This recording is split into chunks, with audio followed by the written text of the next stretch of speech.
بسم اللہ الرحمن الرحیم۔ السلام علیکم۔ اللہ تعالیٰ جل شانہ سے امید ہے کہ آپ سب خیریت سے ہوں گے۔ تو آج میں جو دعا لایا ہوں وہ اس بارے میں ہے کہ کسی کے دل میں اپنے لیے محبت کیسے پیدا کرے۔ اس وظیفے کے ذریعے کسی کے بھی دل میں اپنی محبت بآسانی پیدا کر سکتے ہیں۔ تو چلو وظیفہ جانتے ہیں۔ لیکن دوستو، دعا جاننے سے پہلے سب سے درخواست ہے، اگر آپ نے ابھی تک ہمارا چینل دعا ٹی وی آفیشل 1 کو سبسکرائب نہیں کیا ہے تو سبسکرائب کریں اور ساتھ میں گھنٹی کا نشان بھی دبائیں۔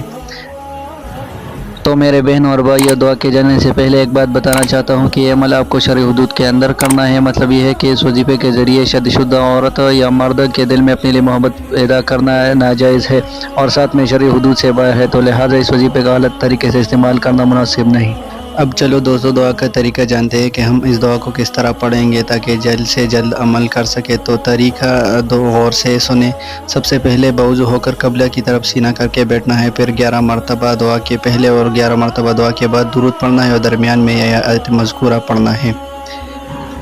دوستو، وہ دعا یہ ہے: قد شغفہا حبا۔ یہ دعا آپ کو 11 مرتبہ پڑھنا ہے، اس سے نہ زیادہ اور نہ اس سے کم پڑھنا ہے۔ دوستو، آج کی ویڈیو یہی تھی۔ انشاءاللہ اس ویڈیو سے آپ کو فائدہ ہوگا، اور مزید دعاؤں کے لیے ہمارے چینل دعا ٹی وی آفیشل 1 کو سبسکرائب کریں اور ہاتھ میں گھنٹی کا نشان بھی دبائیں تاکہ آپ ہمارے ہر آنے والی ویڈیو بآسانی دیکھ سکیں۔ اور پیارے دوستو، آپ کو اگر کوئی بھی دعا چاہیے تو ہمیں کمنٹ میں بتائیں تاکہ ہم آپ کے لیے وہ دعا لا سکیں، اور ہاں، ویڈیو کو لائک ضرور کیا کریں تاکہ اس سے ہمارے حوصلہ افزائی ہوتے رہے۔ شکریہ۔ دعا میں یاد رکھیں، اگلی ویڈیو میں انشاءاللہ ملاقات ہوگی۔ تب تک کے لیے اللہ حافظ۔